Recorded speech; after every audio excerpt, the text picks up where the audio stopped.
दोस्तों जिसका भी एग्जाम था 3 अगस्त का उनको काफी सारे क्वेश्चंस यहाँ पे मेरे को भेजे हुए, तो उन सब क्वेश्चंस का एनालिसिस करके हम काफी सारे क्वेश्चंस को कलेक्ट किए हुए हैं।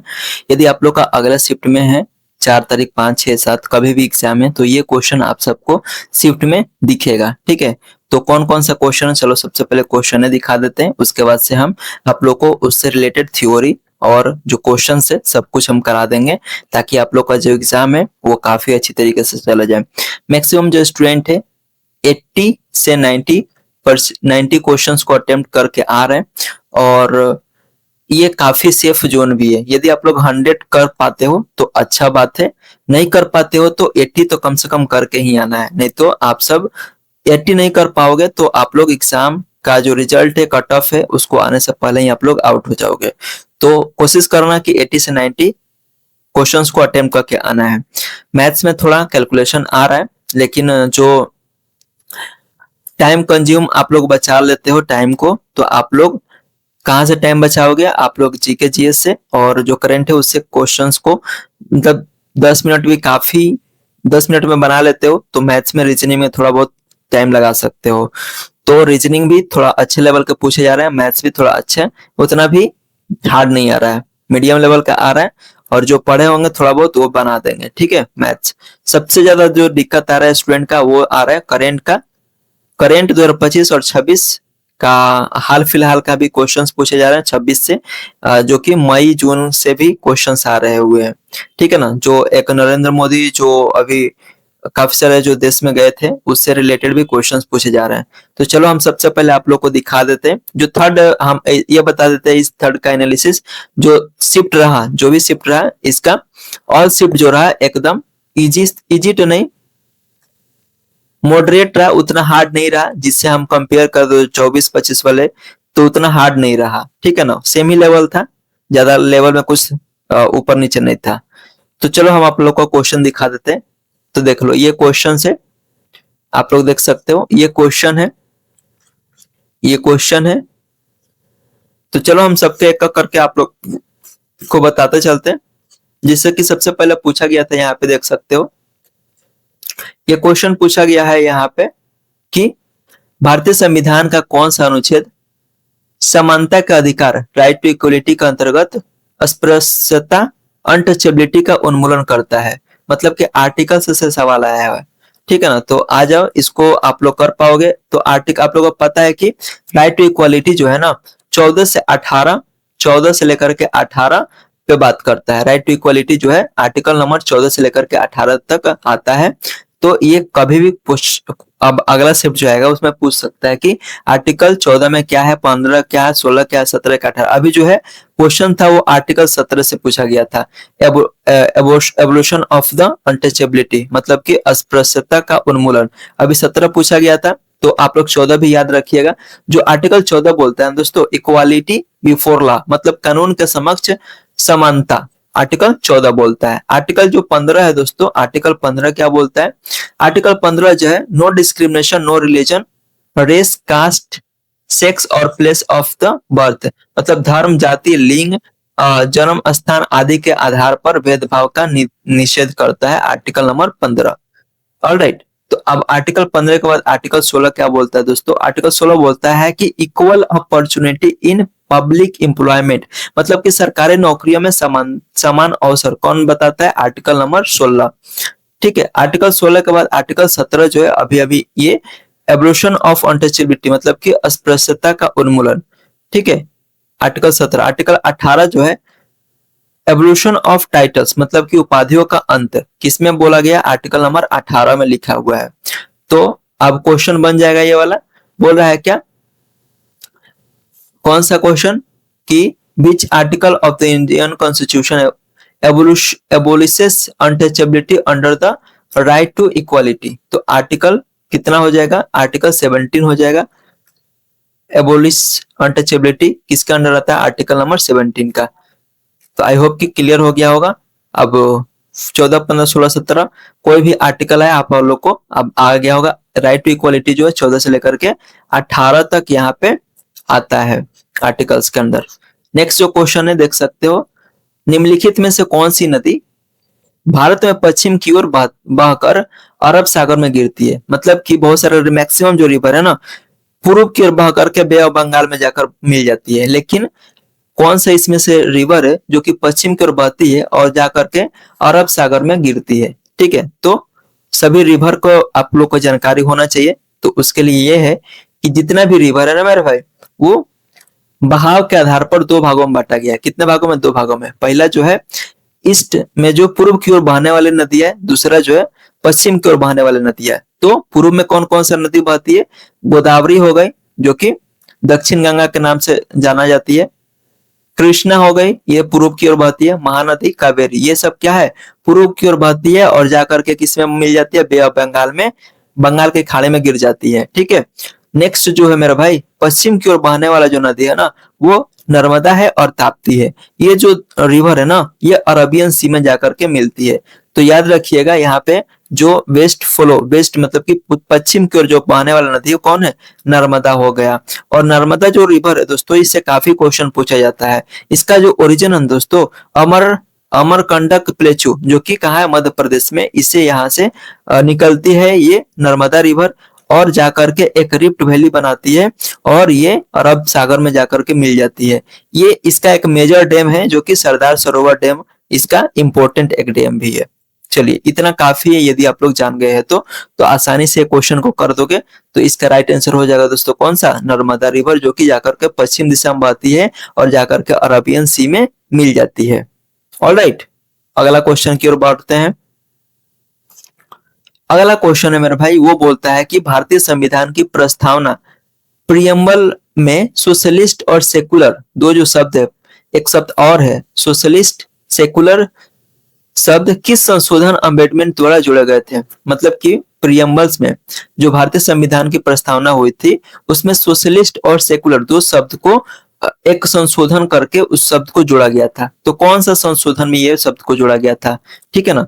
तो इसका राइट आंसर हो जाएगा दोस्तों 42वां संशोधन, जो कि 42वां अमेंडमेंट हुआ था।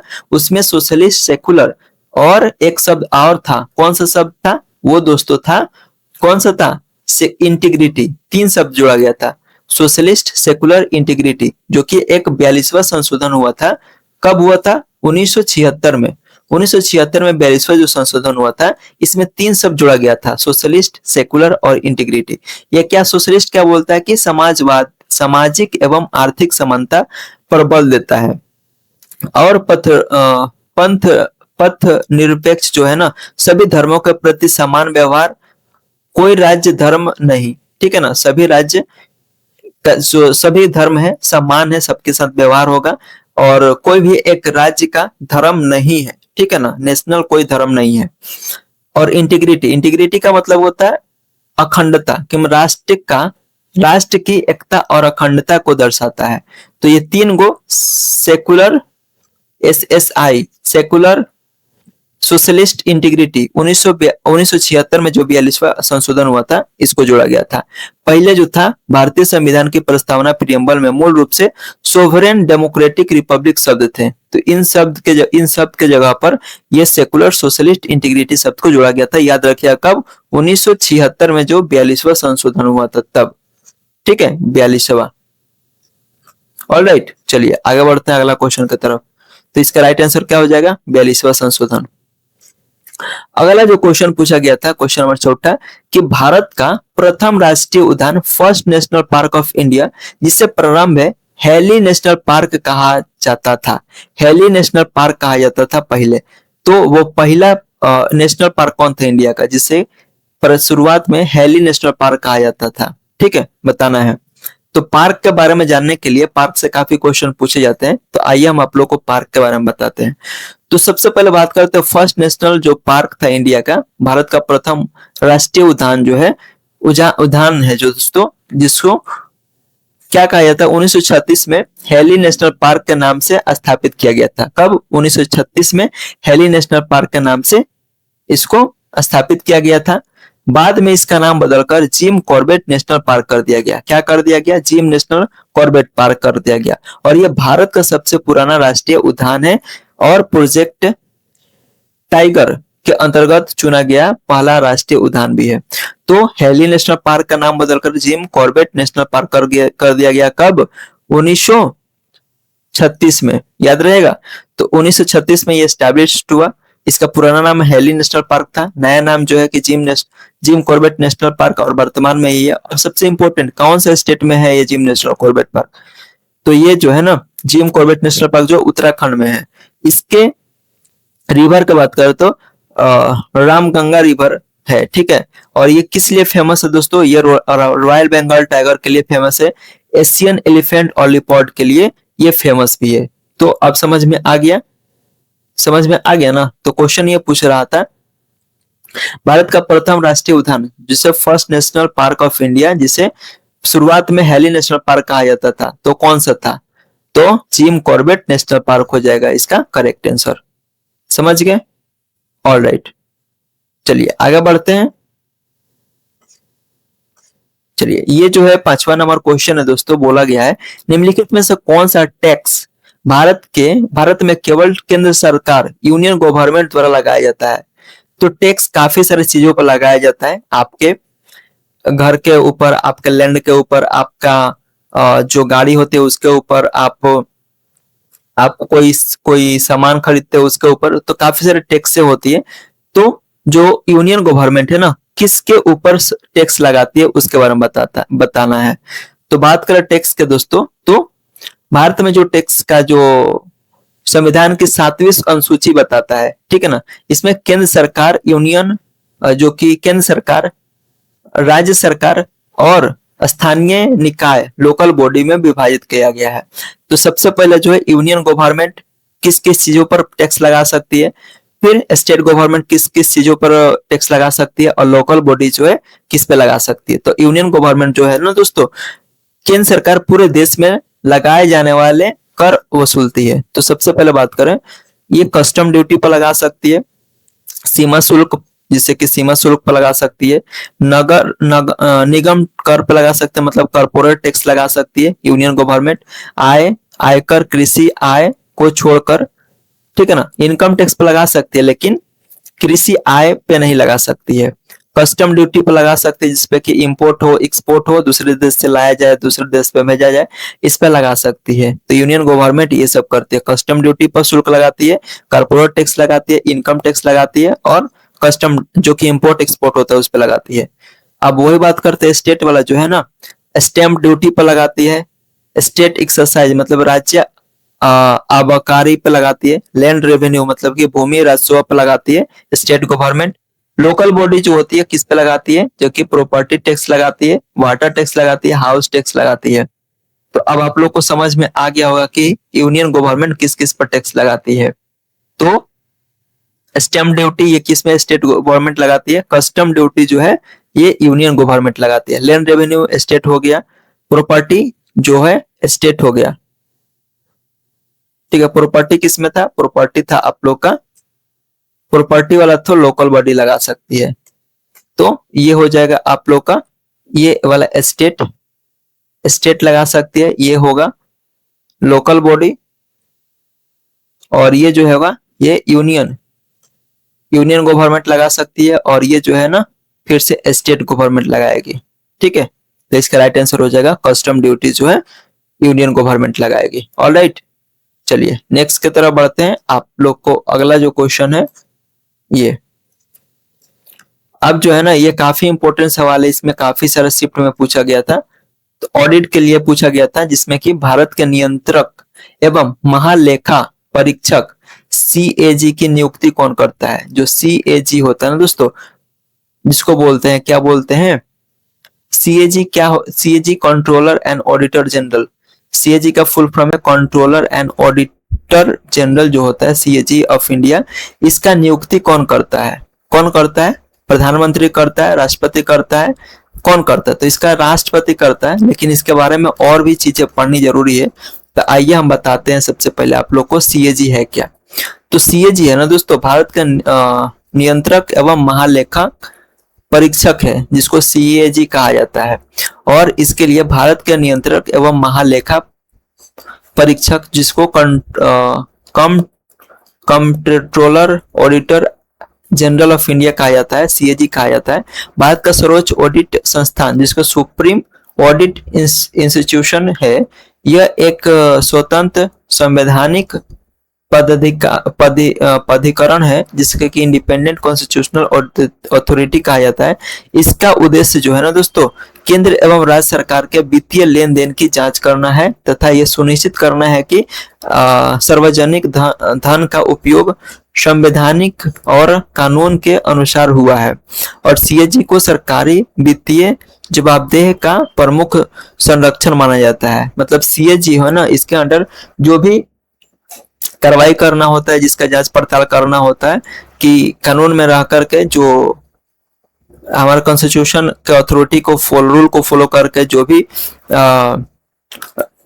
भी सुनिश्चित राशि है, जो भी चीजें उसको अच्छी तरीके से यूज किया जाना है कि नहीं, यही उसका जांच करता है सीएजी को। ठीक है, सीएजी जांच करता है।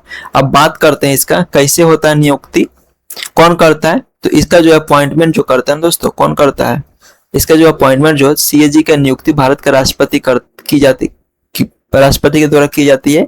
और नियुक्ति राष्ट्रपति का हस्ताक्षर एवं राजमुद्रा warrant under his hand and seal द्वारा होती है। और सीएजी नियुक्ति के बाद सीएजी संविधान के अनुसार अपने दायित्वों का निर्वहन करता है। ठीक है ना। और इसका जो कार्यकाल होता है सीएजी का 6 वर्ष 65 वर्ष की आयु, 65 वर्ष जिसका आयु है उसका 6 वर्ष का सीएजी का कार्यकाल रहता है, जो पहले हो तक था। ठीक है ना। कार्य पूरा होने से पहले उसे केवल संविधान में निर्धारित प्रक्रिया के अनुसार ही हटाया जा सकता है। समझ गए। अगला जो है और भी चीजें, अब हटाने का क्या क्या तरीका है सीएजी को हटाने का प्रक्रिया बहुत ही कॉम्प्लेक्स है, जैसे कि सर्वोच्च न्यायालय के न्यायाधीश के समान होती है।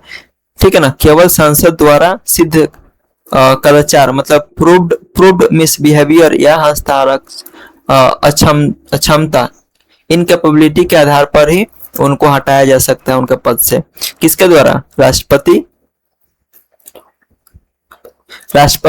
जो कि सर्वोच्च न्यायाधीश के न्यायाधीश होते हैं ना, उनके ऑर्डर पर राष्ट्रपति उनको पद से हटा सकते हैं। और सीएजी का स्वतंत्रता बनाए रखने के लिए की गई है इसकी व्यवस्था। और भी बात करें दोस्तों, इसके लिए काफी इंपॉर्टेंट और इसका मुख्य कार्य क्या क्या होती है सीएजी का, केंद्र सरकार के खातों का ऑडिट करना, केंद्र सरकार का जो खाता होता है उसको देखते रहना, उस पर नजर बनाए रखना, राज्य सरकार के खातों का ऑडिट करना, सरकारी विभागों सार्वजनिक उपक्रमों का जैसे पीएसयू के वित्तीय लेखकों की जांच करना, सुनिश्चित करना कि सरकारी धन उपयोग नियमों एवं कानूनों के अनुसार हो रहा है कि नहीं हो रहा है, सरकारी योजनाओं एवं परियोजनाओं को वित्तीय अनियमितताओं की पहचान करना, और लास्ट में संसद एवं राज्य विधानमंडलों वित्तीय जवाबदेही सुनिश्चित करने में सहायता करना। तो ये इसका कार्य है किसका, सीएजी का। ठीक है। अगला देखते हैं और भी चीजें हैं क्या। चलिए और भी चीजें, जैसे कि ऑडिट रिपोर्ट कैसे करता है सीएजी। अपनी रिपोर्ट भारत के राष्ट्रपति को प्रस्तुत करता है, और इसमें क्या होता है कि जो राज्य सरकार से संबंधित रिपोर्ट राज्यपाल को सौंप दी जाती है। इसके बाद जो भी रिपोर्ट संसद या राज्य विधानमंडल में प्रस्तुत की जाती है, रिपोर्ट की जांच लोक लेखा समिति जैसे कि पब्लिक अकाउंट्स कमेटी पीएजी द्वारा की जाती है। तो इस तरह से ऑडिट रिपोर्ट की जाती है। सीएजी का महत्व क्यों है ऐसा, जिससे जितने भी सरकारी धन होता है तो उपयोग हो रहा है उसका जांच करना इसका इसमें भूमिका होती है। और जो वित्तीय पारदर्शिता जो फाइनेंशियल ट्रांसपेरेंसी को सुनिश्चित करना इसका काम होता है। सरकारी योजनाओं को जवाबदेही बढ़ाता है, और लोकतंत्र में अनुशासन गुड गवर्नेंस के मजबूत बनाता है, और जनता के टैक्स के धन की सुरक्षा सुनिश्चित करता है। तो सीएजी बहुत ही इंपॉर्टेंट है। तो आई होप कि आप समझ गया होगा। सीएजी का जो नियुक्ति है दोस्तों यही पूछा गया था, तो प्रेसिडेंट के द्वारा किया जाता है। चलिए अगला जो क्वेश्चन है दोस्तों, अगला जो है आप लोग समझ सकते हो, यहाँ पे क्वेश्चन पूछा गया है कि निम्नलिखित में से किस पर्वत श्रृंखला माउंटेन रेंज को भारत का जल विभाजक वाटर डिवाइड कहा जाता है। तो कौन सा माउंटेन रेंज है जिसका कि वाटर डिवाइड कहा जाता है। देख लीजिए, सतपुरा, अरावली, विंध्या या फिर वेस्टर्न घाट। तो इसका राइट आंसर वेस्टर्न घाट होगा। कैसे होगा आइए हम बताते हैं आप सबको। सबसे पहले बात करते हैं, वेस्टर्न घाट को पढ़ना बहुत इंपॉर्टेंट है, इससे काफी सारा सवाल आते हैं। तो बात करते हैं वेस्टर्न घाट। दोस्तों भारत का जल विभाजक कहा जाता है, ठीक है ना। इसमें होता क्या है कि वेस्टर्न जो घाट है ना, पश्चिमी घाट जो है ना, भारत के सबसे महत्वपूर्ण पर्वत श्रृंखलाओं में से एक है। इसे भारत का जल विभाजक, बेस्ट वाटर डिवाइड कहा जाता है। क्यों कहा जाता है? क्योंकि यह भारत की अनेक नदियों के जल प्रवाह की दिशा निर्धारित करती है। यही निर्धारित करती है कि जो नदियां है वो पूर्व में बहेगी, पश्चिम में बहेगी। इस पर्वत श्रृंखला से निकलने वाली नदियां तो अलग अलग दिशाओं में बहती है, पूर्व में बहती है, पश्चिम बहती है। आप लोग को दिखाए थे पहला क्वेश्चन में, सॉरी दूसरा तीसरा क्वेश्चन था। जो पश्चिमी घाट को जल विभाजक क्यों कहा जाता है? वेस्टर्न जो घाट से उसको जल विभाजक क्यों कहा जाता है? क्योंकि यह भारत के पश्चिमी तट के समानांतर स्थित है और ये यहाँ से निकलने वाली जितने भी छोटी नदियां होती है ना, पश्चिम की ओर बहकर अरब सागर में जाकर गिरती है। और जबकि गोदावरी, कृष्णा, कावेरी जैसे बड़ी नदियां होती है ना, पूर्व में बहकर जाकर के बंगाल के खाड़ी में गिर जाती है। इसलिए पश्चिमी घाट भारत के प्रमुख नदी तंत्रों के बीच प्राकृतिक जल विभाजन का कार्य करती है। मतलब कि ये डिसाइड करती है कि कौन सा नदी पूर्व में बहेगी, कौन सा नदी पश्चिम में बहेगी। तो पूर्व में बहने वाला नदी कौन कौन सा है?